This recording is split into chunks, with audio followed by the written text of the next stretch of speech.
தமிழர்களை சின்னல police north ஈஸ்டில் இருக்கக்கூடிய ஒரு டிஸ்ட்ரிக்ட், அதில் இருக்கக்கூடிய ஒரு பகுதி தான் கல்முனை. அந்த இடத்துல வந்து ஒரு தாக்குதல் நடத்தினாங்க. அதில் தமிழர்களை குறிவைத்து நடத்தப்பட்ட தாக்குதல். அதற்கு பதிலடி கொடுக்கும் விதமாக 2-3 மாதங்கள் கழித்து ஆகஸ்ட் மாதத்தில் புனித நமாஸ் செய்து கொண்டிருந்த முஸ்லிம்களை எல்டிடி கண்மூடித்தனமாக மசூதியில் நுழைந்து தாக்குதல் நடத்தி கிட்டத்தட்ட பல நூறு முஸ்லிம்களை ஒரே வாட்டி கொன்று குவிச்சாங்க. ஸோ இப்போவும் அந்த பிரச்சனை வெடிக்கிறதுக்கு சான்சஸ் உண்டு. ஏன்னா பாகிஸ்தான் ஹை கமிஷன் வந்து நிறைய வேலைகள் அங்கே இருக்கிற முஸ்லீம்களை வந்து அங்கே அவங்களுக்கு எஜுகேஷன் கொடுத்து அவங்கள சப்சிக்வெண்ட்டாக எடுத்துகிட்டு போயிட்டு பாகிஸ்தானில் அவங்களுக்கு ட்ரைனிங் கொடுத்து ரிட்டர்ன் கூப்பிட்டு வராங்க. எனக்கு தெரிஞ்சு இப்பயும் வந்து ஸ்ரீலங்காவில் அப்பாயிண்ட் பண்ணிட்டு இருக்கிற ஹை கமிஷன் வந்து முன்னாள் இராணுவ அதிகாரி. இது இல்லாமல் டர்க்கியை சேர்ந்த அமைப்புகள் IHH அப்படின்ற ஒரு அமைப்பும் வந்து அங்கே வந்து செயல்பட்டு கொண்டு இருக்கிறது. க்ரோ பண்ணுறாருன்னா தெரிஞ்சு பண்ணுறாங்களா தெரியாமல் பண்ணுறாங்களா நம்ம கேள்விக்கு இடமே இல்லை. ஏன்னா தெரிஞ்சு தான் நடக்கும். சில நேரத்தில் நம்மளோட ஓட் பேங்க் பாலிட்டிக்ஸ் வந்து தேசியத்தை வந்து நம்ம சில நேரத்தில் நம்ம மறந்துடுறோம். அது யாருக்கும் அது நல்லதை கொடுக்க போவதில்லை. அது தமிழ்நாடு அரசாகட்டும், இல்லை பங்களாதேஷ்லேருந்து வரக்கூடிய பிரச்சனைக்கு திரு மம்தா பானர்ஜி அவர்களின் அரசாக இருக்கட்டும், இல்லை பஞ்சாப்லேருந்து வந்தால் பகவத் மானோட அரசாகட்டும், இல்லை ஜம்மு காஷ்மீரில் இருந்தால் உமர் அப்துல்லா அரசாகட்டும்.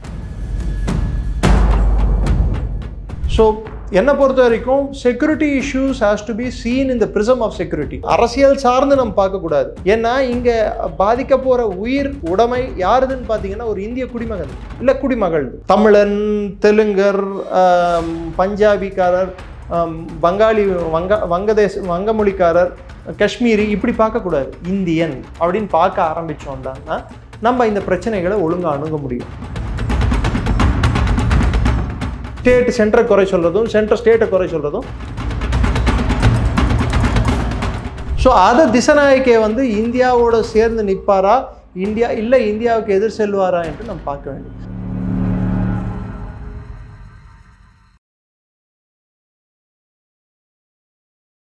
இளைய பாரதம் நேயர்களுக்கு வணக்கம். இன்று நம்மோடு இணைந்திருக்கும் சிறப்பு விருந்தினர் பாதுகாப்புத்துறை ஆலோசகர் திரு டாக்டர் நிரஞ்சன் அவர்கள். வணக்கம் சார். ஜெயின் வணக்கம். ஜெயின் சார். மோடி அவர்கள் வந்து ஸ்ரீலங்கா போக போகிறாரு அடுத்த மாதம்.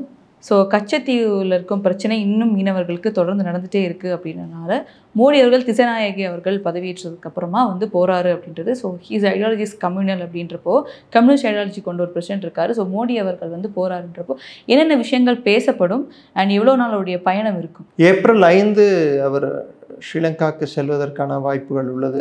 அதாவது பிம்ஸ்டெக் மாநாடை முடித்துக்கொண்டு அவர் இலங்கைக்கு நேராக செல்கிறார். ஸோ எத்தனை நாட்கள் இருக்கும் என்று சரியாக நம்மளுக்கு இன்னும் தெரியல. அநேகமாக 2 நாட்கள் இருக்கலாம். அவர் வந்து நார்த் ஈஸ்ட்டுக்கு அவர் ப்ரோக்ராம் ஐட்டனரி நார்த் ஈஸ்ட்டுக்கு போகிறாரா இல்லை நார்த்துக்கு போகிறாரா அதுவும் நம்ம பார்க்க வேண்டியது இருக்குது. அடிப்படையாக இந்த இந்த மெயின் மைய கருத்தாக இருக்க போகிறது எனக்கு தெரிந்து 2 முக்கியமான இது. ஒன்று வந்து ஸ்ரீலங்காலையும் இந்தியாவையும் கனெக்ட் பண்ணுறதுக்கு புது jet service, boat service start பண்ணுவாங்க. அதாவது ராமேஸ்வரத்திலிருந்து தலைமன்னார் வரை. ஏன்னா இதுக்கு முன்னாடியே தசநாயக்கா இந்தியாவுக்கு வந்தபோது ஸ்ரீலங்காவோட ஜனாதிபதி அப்பயே வந்து இதற்கான பேச்சுவார்த்தை நடந்து ஒரு உடன்படிக்கைக்கு வந்துட்டாங்க 2 நாடுகளும். 2வது வந்து நாகப்பட்டினம் முதல் தலைமன்னார் வரை ஒரு புது இந்தியன் ஆயில் கார்பரேஷனோட ஒரு பைப்லைன் ஒன்று அமைக்க போகிறாங்க. ஏன்னா ஸ்ரீலங்காவில் இருக்கக்கூடிய பிரிட்டிஷ் காலத்தில் கட்டப்பட்ட நிறைய storage stations, oil storage stations, அதை வந்து இந்தியா இப்போது தன் கட்டுப்பாட்டில் எடுத்துக்கொண்டு வந்துள்ளது.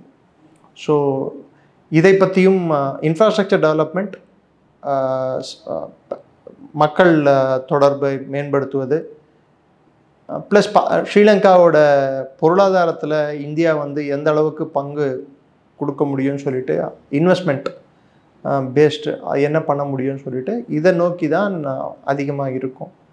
கச்சத்தீவை பொறுத்த வரைக்கும் இன்றைய அளவுக்கும் இந்தியா வந்து ஸ்ரீலங்காவோ இந்தியாவோ அஃபிஷியலாக எந்த ஸ்டேட்மெண்ட்டும் கொடுக்கல. பட் பாலிசி லெவலில் இதை பற்றி பேச்சுவார்த்தைகள் நடந்து கொண்டு தான் இருக்கின்றன.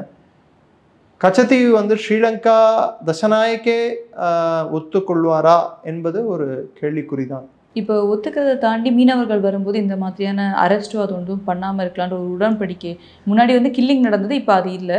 ஸோ இது மாதிரி அரெஸ்ட் கில்லிங் நடந்தது வந்து மாண்புமிகு மன்மோகன் சிங் அவர்களின் ஆட்சி காலத்தில் இன்று இருக்கும் தமிழ்நாட்டில் இருக்கும் ஆட்சியாளர்கள் அன்றும் ஆட்சியாளர்களாக இருந்தபோது நடந்து கொண்டிருந்தது. வாஜ்பாய் இருந்த காலத்தில் கிட்டத்தட்ட அது கட்டுப்பாட்டில் கொண்டு வந்தார். அதுக்கப்புறம் வந்த மோடி அவர்கள் காலகட்டத்தில் ஒரே ஒரு இன்சிடெண்ட் எனக்கு தெரிஞ்சு ஒன்று நடந்தது. அதுக்கப்புறம் வேற எந்த இன்சிடெண்ட்டும் மேஜர் இன்சிடெண்ட் இந்தியன் ஃபிஷர்மேனை சுட்டதாகவோ இல்லை இந்திய போட்ஸ் மேலே குறிவைத்து தாக்குனதாகவோ எனக்கு தெரிஞ்சு எங்கேயும் நான் படிக்கலை, பார்க்கல. அது இது என்னத்தை நம்மளுக்கு காட்டுதுன்னு நீங்கள் எடுத்துனீங்கன்னா இந்திய அரசாங்கத்தோட வலிமையும் ஸ்ரீலங்காவுடன் இந்திய அரசாங்கம் கையாளும் விதத்தையும் காட்டுகிறது. அப்படி இல்லை, இந்திய அரசாங்கம் சரியா இல்லை என்றால் நம் மீனவர்கள் அந்த எல்லையை தாண்டும் போது ஸ்ரீலங்கா இராணுவம் சுட்டுக்கொண்டு இருந்தது என்பது உண்மை. அதற்கு நம் அரசாங்கம் வன்மையாக கண்டிக்கிறோம் இப்படின்னு ஸ்டேட்மெண்ட் கொடுக்கறதுக்கு பதிலாக நம்ம அதுக்கு தகுந்த சில நடவடிக்கைகள் நம்ம எடுத்தோம் இந்த அரசாங்கம் வந்தப்புறம். இப்போ அது குறைந்திருக்கிறது. பட் கச்சத்தீவில் வந்து ஆல்ரெடி இருக்கிற அக்கார்டை நீங்கள் எடுத்து பார்த்தீங்கன்னா நம்ம மீனவர்கள் அங்கே போகலாம், வலைகளை காய வைக்கலாம் என்று நம்மளுக்கு உடன்படிக்கை இருக்கிறது. அதாவது அந்த கச்சத்தீவை நம்ம வந்து ஸ்ரீலங்கா கொடுக்கும்போதே அந்த உடன்படிக்கையில் ஒரு ஷரத் வந்து நம் மீனவர்கள் அந்த தீவுக்கு போய் வலைகளை காய வைக்கிறதுக்கான எல்லா உரிமையும் உள்ளது. இது நாட்போக்கில் நம்ம வந்து அந்த உரிமையை வந்து டைல்யூட் பண்ண ஆரம்பித்தோம். ஏன்னா ஸ்ரீலங்காவில் நடந்துட்டு இருந்த உள்நாட்டு போர் காரணமாக அந்த கச்சத்தீவு என்பது மற்ற பர்பஸ்க்கு யூஸ் ஆக ஆரம்பிச்சது. ஸோ அந்த காலகட்டத்தில் ஸ்ரீலங்கா கடற்படையும் அவங்க எல்லாமே ஒரு முட்டுக்கட்டை போட ஆரம்பித்தார்கள். அப்போது இந்திய அரசாங்கம் அதற்கு தெரிந்தோ தெரியாமலேயோ நம் மீனவர்களுக்கு பரிந்து பேசாமல் அவர்கள் தேவையை கவனிக்காமல் இதை அப்படியே விட்டுட்டாங்க. இப்போ அதை நம்ம வந்து திரும்பியும் கையில் எடுத்து கச்சத்தீவில் நம்மளோட உரிமைகளை திரும்பியும் நிலைநாட்ட வேண்டும் என்பது தான் எல்லோரோட கருத்தாகவும் இருக்கிறது. எனக்கு தெரிந்து இந்திய அரசின் கருத்தும் அதுவாகத்தான் இருக்கும். ஸோ என்னை பொறுத்த வரைக்கும் கச்சத்தீவு இந்தியாவில் இணையுமா, இந்தியா கையில் எடுக்குமா அப்படின்னு பார்த்தா அதற்கான சூழ்நிலை இல்லை. ஏன்னு கேட்டிங்கன்னா திசநாயக்க அரசு அதுக்கு ஒத்துக்கொள்ளுமா? கொடுத்தது திருப்பி வாங்குறது இருக்கிறதே பெரிய கஷ்டங்க.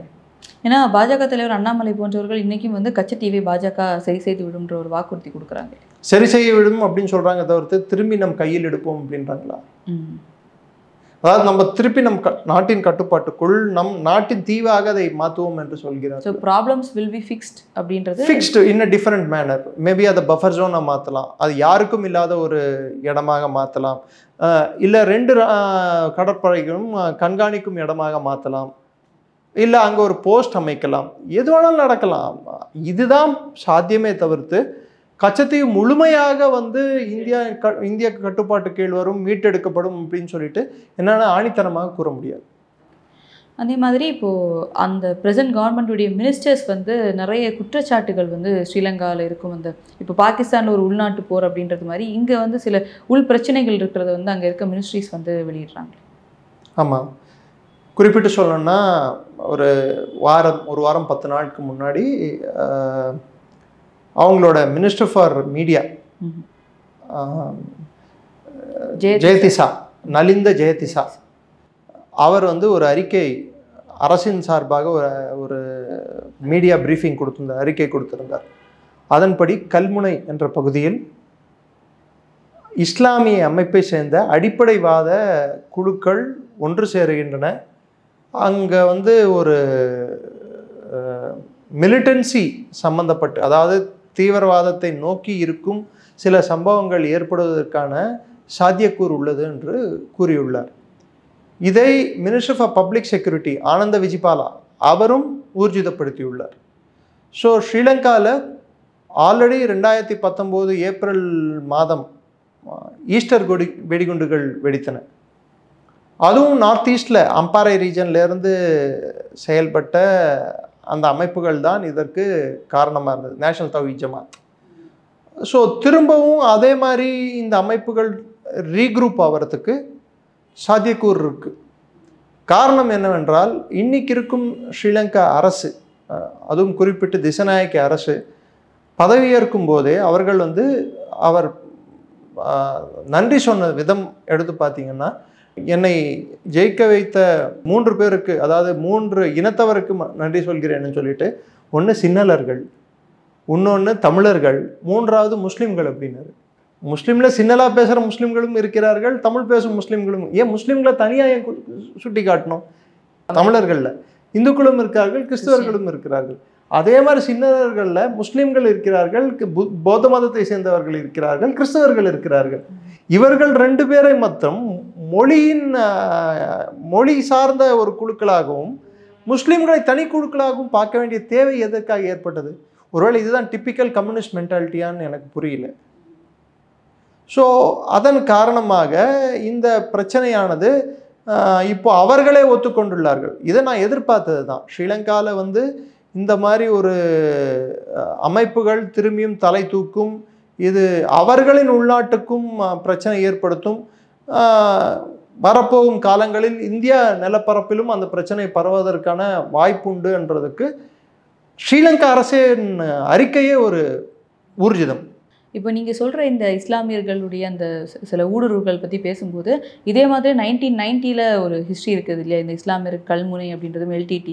ஸோ அது என்னன்றது ப்ரீஃப் பண்ணுங்க. அதாவது 1990 ஜூன் ஜூலை அந்த காலகட்டத்தில் கல்முனையில் குறிவைத்து 250க்கும் மேற்பட்ட தமிழர்களை சின்னல போலீஸ் மற்றும் நார்த் ஈஸ்ட், அதாவது கல்முனை என்றது அம்பாறை மாவட்டம், நார்த் ஈஸ்டில் இருக்கக்கூடிய ஒரு டிஸ்ட்ரிக்ட். அதில் இருக்கக்கூடிய ஒரு பகுதி தான் கல்முனை. அந்த இடத்துல ஒரு தாக்குதல் நடத்தினாங்க. அதில் தமிழர்களை குறிவைத்து நடத்தப்பட்ட தாக்குதல். அந்த தாக்குதலில் 250க்கும் மேற்பட்டோர் கொல்லப்பட்டனர், தமிழர்கள். இதில் அப்போது முஸ்லீம்களுக்கு இராணுவ பயிற்சி கொடுத்து முஸ்லீம் ஹோம் கார்ட்ஸ் என்ற ஒரு அமைப்பை ஏற்படுத்தியது சின்னல அரசு. ஸோ அந்த முஸ்லீம் ஹோம் கார்ட்ஸ் தமிழர்கள் என்றும் பார்க்காமல், அவர்கள் தமிழ் பேசினாலும் அவர்கள் தமிழர்கள் என்று பார்க்காமல் அவர்களை கொன்றார்கள். லாங்குவேஜ் அங்கே இது இல்லாமல் religion plays a vital role, கொன்னாங்க. அதற்கு பதிலடி கொடுக்கும் விதமாக 2-3 மாதங்கள் கழித்து ஆகஸ்ட் மாதத்தில் புனித நமாஸ் செய்து கொண்டிருந்த முஸ்லிம்களை எல்டிடி கண்மூடித்தனமாக மசூதியில் நுழைந்து காட்டங்குடி மசூதியில் தாக்குதல் நடத்தி கிட்டத்தட்ட பல 100 முஸ்லிம்களை ஒரே வாட்டி கொன்று குவிச்சாங்க. அதே சமயத்தில் ஸ்ரீலங்கா பௌத்த மதத்தையும் சேர்ந்த போலீஸ் அதிகாரிகளையும் அந்த காலகட்டத்தில் நார்த் ஈஸ்ட் மாகாணத்தில் நிறைய பேரை, சின்னலா போலீஸ் அதிகாரிகளை எல்டிடி குறிவைத்து தாக்கியது. அதில் 500க்கும் மேற்பட்ட போலீஸ் அதிகாரிகளும் போலீஸ் படையை சேர்ந்தவர்களும் கொல்லப்பட்டனர். ஸோ அது ஒரு மறைக்கப்பட்ட வரலாறு, அதிகம் தெரியாத வரலாறு. ஸோ இன்னைக்கு இருக்கக்கூடிய பிரச்சனை, அங்கே முஸ்லீம்கள் தமிழ் பேசுகிற முஸ்லீம்களாக இருந்தாலும் முஸ்லீம்களுக்கும் மற்றவர்களுக்கும் அந்த ஒரு பாகுபாடும் அந்த ஒரு உரசலும் ஏன் எப்பயுமே இருந்துட்டு இருக்குடான்னா, அவர்கள்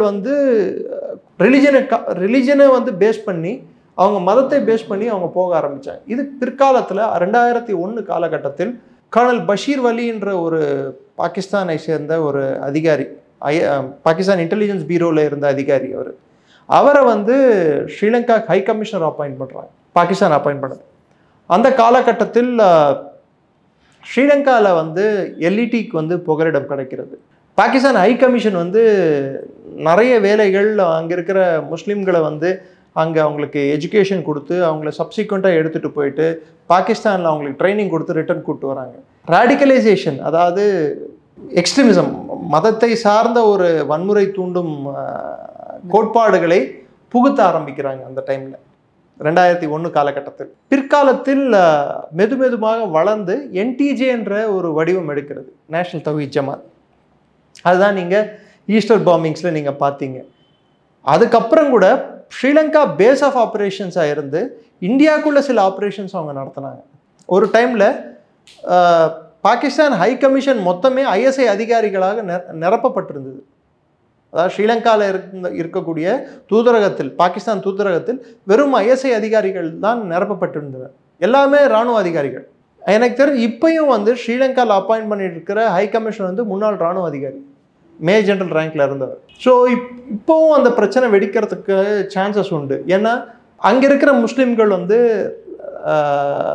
அடிப்படைவாதத்தை நோக்கி அவர்களை திசை திருப்புவதற்கு பாகிஸ்தான் இன்று நேற்று இல்லை, பல ஆண்டுகளாக முயன்று கொண்டு இருக்கிறது. ஏன்னா அவங்களுக்கு தேவை, ஸ்ரீலங்காவில் இது வளர்க்குறதுனால இந்தியாவில், சவுத் இந்தியாவில் ஒரு ஃபுட்ஹோல்டு அவங்களுக்கு கிடைக்கும்னு நினைக்கிறாங்க. அது தமிழ்நாடும் டார்கெட்டாக இருக்கலாம், இல்லை கேரளாவும் டார்கெட்டாக இருக்கலாம். ஸோ ரெண்டு ஏரியாலையும் உங்களுக்கு ஃபுட்ஹோல்டு கிடைக்கும். ஆல்ரெடி மால்டீவ்ஸ்லேருந்து அது நடந்துகிட்ருக்கு. இது இல்லாமல் டர்க்கியை சேர்ந்த அமைப்புகள், ஐஹெச்ஹெச் அப்படின்ற ஒரு அமைப்பும் வந்து அங்கே வந்து செயல்பட்டு கொண்டு இருக்கிறது. ஒரு காலகட்டத்தில் சவுதி அரேபியா வஹாபி இஸ்லாமை புகுத்துவதற்கு அவர்கள் மிகப்பெரிய அளவில் ஸ்ரீலங்காவில் புது மதர்சாக்களை நிறுவுவதற்கு பணம் செலவழித்தனர். அந்த காலகட்டத்தில் அடிப்படைவாதம் என்பது வளர்ந்தது. நீங்கள் எடுத்து பார்த்தீங்கன்னா ஸ்ரீலங்காவில் வந்து முஸ்லீம்கள், பெரும்பாலுமான முஸ்லீம்கள், சின்னலா முஸ்லீம்களாகட்டும் தமிழ் முஸ்லீம்களாகட்டும், அவங்க ஃபாலோ பண்ணிட்டு இருந்த ட்ரெடிஷன் சூஃபி ட்ரெடிஷன்.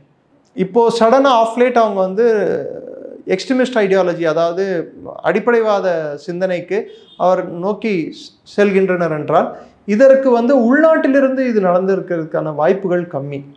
ஸோ இதுக்கு பாகிஸ்தான், சவுதி அரேபியா போன்ற நாடுகளோட செயல்பாடுகள் மிகப்பெரிய விதத்தில் இருக்கின்றன. அதுக்கு பணம், ரெண்டாவது ஆட்களுக்கு தேவையான ஆட்கள் கொடுப்பது, ட்ரைனர்ஸ் அவங்கள அனுப்புறது, ரெண்டாவது இங்கிருந்து சில பேரை செலக்ட் பண்ணி கூப்பிட்டு போயிட்டு திரும்பி அங்கே ட்ரைனிங் கொடுக்கறது, பாகிஸ்தானில் ட்ரைனிங் கொடுக்கறது, இதெல்லாம் வந்து கண்டினியூஸாக நடந்துகிட்ருக்கு. ஸோ அன்னைக்கு எல்டிடிக்காக இந்த ஒரு இது ஆரம்பித்தாலும் பாகிஸ்தான் இஸ் டூயிங் தட் அப்படின்னு எடுத்துக்கிட்டாலும் ஸ்ரீலங்கன் கவர்மெண்ட் வந்து திசாநாயகா அவர்கள் வந்ததுக்கப்புறம் அவரும் அவருக்கு சப்போர்ட் பண்ணுற மாதிரி தானே அவரோட முதல் பேச்சு நீங்கள் சொன்ன மாதிரி இருந்திருக்கு. ஆமாம். ஸோ அந்த பிரசிடென்ட்டும் ஸ்ரீலங்காக்குள்ளே இதை க்ரோ பண்ணுறாரு அப்படின்னு தானே எடுத்துக்க முடியும். க்ரோ பண்ணுறாருன்னா தெரிஞ்சு பண்ணுறாங்களா தெரியாமல் பண்ணுறாங்களா நம்ம கேள்விக்கு இடமே இல்லை. ஏன்னா தெரிஞ்சு தான் நடக்கும் அவங்களுக்கு. நான் சொன்ன இப்போ ஸ்டேட்மெண்ட் வந்து இது மாதிரி எக்ஸ்ட்ரீமிஸ்ட் குரூப்ஸ் அங்கே வந்து உருவாயிட்டு, அடிப்படைவாத அமைப்புகளும் தீவிரவாதத்தை சம்பந்தப்பட்ட அமைப்புகளும் அங்கே சில செயல்பாடுகளை செய்கின்றன என்ற அறிக்கை கொடுத்தது அவரின் அரசாங்கத்தில் இருக்கும் 2 மந்திரிகள். அதில் ஒருவர் மீடியா மினிஸ்டர், நம்ம இன்ஃபர்மேஷன் ப்ராட்காஸ்டிங் மினிஸ்டருக்கு சமமான ஒரு பொறுப்பில் இருப்பவர். இன்னொருத்தர் வந்து உள்துறை மந்திரி ஆனந்த விஜிபாலான்றவர். அவர் எதை மேற்கோள் காட்டுறாருன்னா ஸ்டேட் இன்டெலிஜென்ஸ் சர்வீஸோட, அதாவது ஸ்ரீலங்காவோட உளவு ஸ்தாபனத்தையே மேற்கோள் காட்டி அவர்கள் ரிப்போர்ட்டை மேற்கோள் காட்டுகிறார். ஸோ இது வந்து நம்மளுக்கு ஒரு பெரிய ஒரு அச்சுறுத்தலை பிற்காலத்தில் நம்மளுக்கு ஏற்படுத்தக்கூடும். ஸோ இதையும் வந்து எனக்கு தெரிந்து வெளிப்படையாக இல்லாவிட்டாலும் ஓரளவுக்காவது இந்திய அரசாங்கம் இதை பற்றி அவர்களிடம் கேள்விகளை எழுப்பும், அதற்கு அவர்கள் பதில்களை கொடுப்பார்கள் என்று எதிர்பார்க்க வேண்டும். இப்போ இந்த மாதிரி இந்தியாவுடைய நெய்பரிங் கண்ட்ரீஸில் இந்த மாதிரி விஷயம் நடக்கும்போது நம்ம தமிழ்நாட்டிலையும் சரி, கோயம்பேடு போன்ற இடத்துல வந்து நிறைய தீவிரவாதிகள் பதுங்கி இருந்ததை பார்த்தோம், அரெஸ்ட் நடந்ததெல்லாம் பார்த்தோம். ஸோ இந்த மாதிரி விஷயங்கள் எல்லாருக்கும் பார்க்கும்போது இங்கே இருக்காங்க, நம்ம இங்கே இருந்தாங்க அப்படின்ற ஒரு மைண்ட் செட் கொடுத்தது. ஆனால் இந்த விஷயங்களெல்லாம் இந்தியாவே தமிழ்நாடையே அஃபெக்ட் பண்ணுமா? இந்த மாதிரி இப்போ உள்ளே இருந்து நமக்கு தெரியாமல் ஒரு விஷயம் வெளியிடும்போது அஃபெக்ட் பண்ணுமா, இல்லை இதெல்லாம் சரியான விதத்தில் இந்தியா டீல் பண்ணிட்டு இருக்கா? அடிப்படையாக என்னடான்னா இங்கே இருக்கிற பிரச்சனை, தமிழ்நாட்டில் வந்து சப்போஸ் ஒரு XYZ தமிழ் பேசும் நபராக ஊடுருவினால், அவர் தமிழ் பேசுகிறார் ஊடுருவினால், அவரை வந்து நம்ம தமிழராக தான் பார்க்க வேண்டும். ஏன்னா தமிழர்கள் அங்கே இலங்கையில் அவர்கள் வந்து 2ஆம் தர குடிமகன்களாக நடத்துவது இயல்பு, இன்றும் அப்படி தான் இருக்கிறது. ஸோ அந்த அளவில் நம்ம எடுத்து பார்த்தோம்டான்னா அவங்க தப்பித்தவரை அவங்க ஊடுருவினாங்கடான்னா தமிழ் ஐடென்டிட்டியில் நம்ம அவங்களை எப்படி ஐடென்டிஃபை பண்ண போகிறோம்? ஸோ இது ஒரு பெரிய சர்ச்சைக்குரிய விஷயம், ஒரு செக்யூரிட்டி அச்சுறுத்தலை நம்மளுக்கு உண்டாக்கும், பாதுகாப்பு சம்பந்தப்பட்டு. ஸோ இதை அணுக வேண்டிய வழிமுறை வந்து மத்திய அரசும் மாநில அரசும் இணைந்து செயல்பட்டால் மட்டும்தான் இந்த விஷயத்தை வந்து ஒழுங்காக நாம் அணுக முடியும். அதற்கு இந்த பிரச்சனைக்கு தக்க விதமாக பதிலடி கொடுக்க முடியும். இல்லை நாங்கள் இலங்கையில் வந்து வர யாருக்கு வேணாலும் நாங்கள் புகலிடம் கொடுப்போம். ஏன்னா எனக்கு தெரிஞ்சு தமிழ்நாட்டில் எந்த அரசாக இருந்தாலும் இது மாதிரி பிரச்சனைகளில் ஒரு சுணக்கத்தை காட்ட மாட்டார்கள்.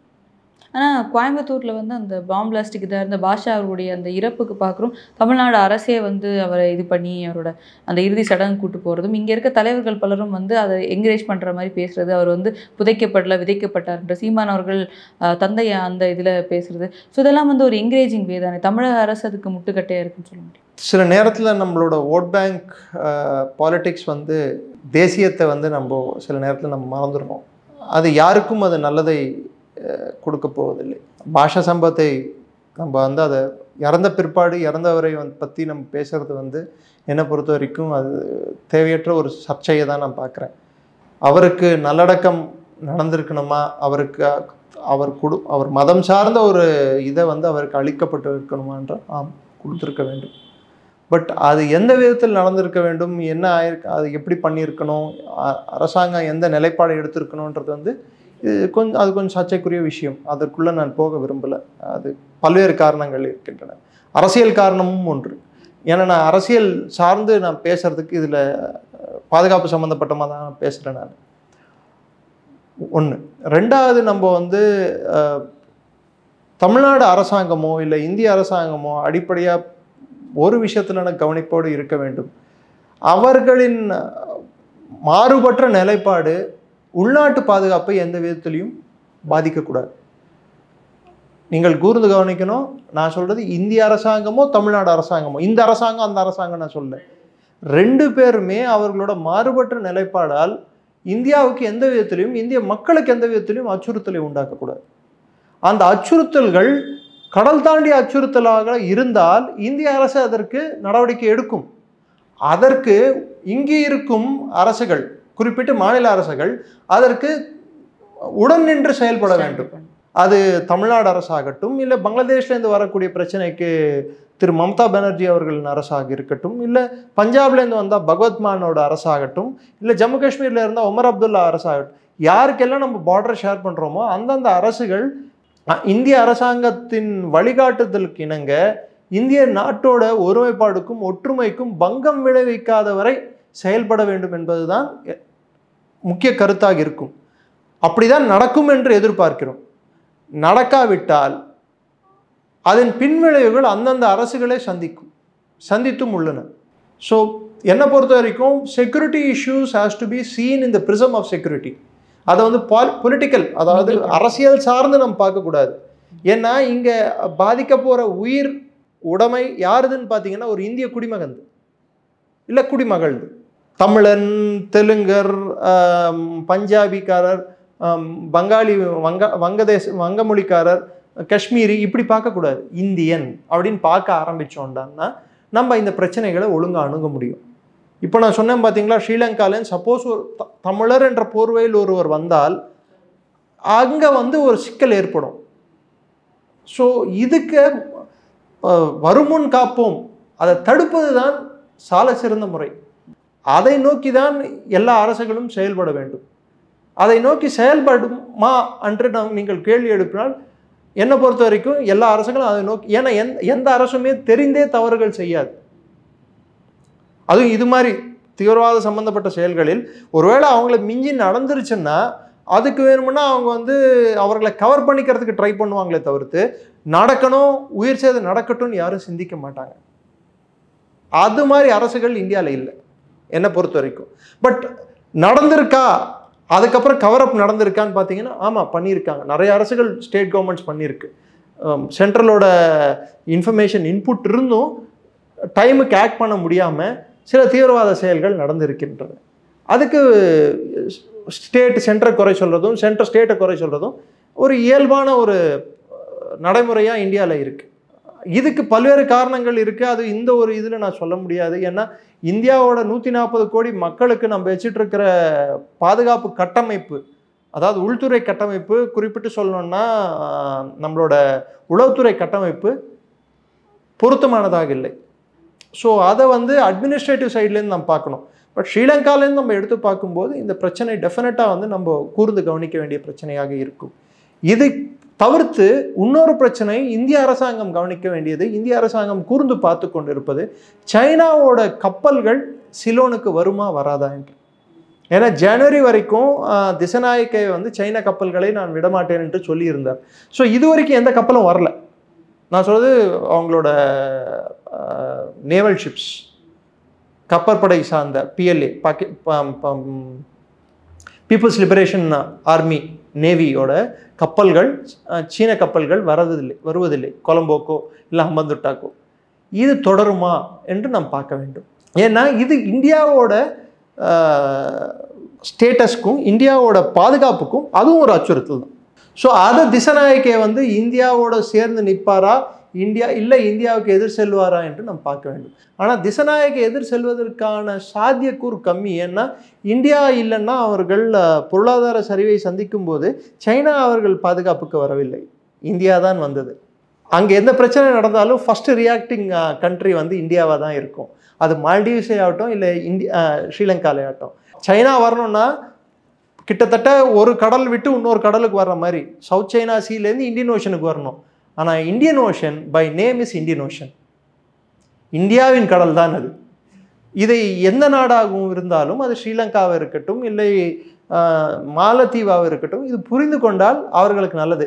மாலத்தீவு அஃப்லேட் ரியலைஸ் பண்ணிட்டாங்க, திசநாயக்கவும் அது அறிந்து கொண்டிருப்பார் என்று நாம் நம்புவோம். எங்களோட இணைந்து பல்வேறு கருத்துக்களை பேசமைக்கு ரொம்ப நன்றி. நன்றி. ஜெய்ஹிந்த். ஜெய்ஹிந்த்.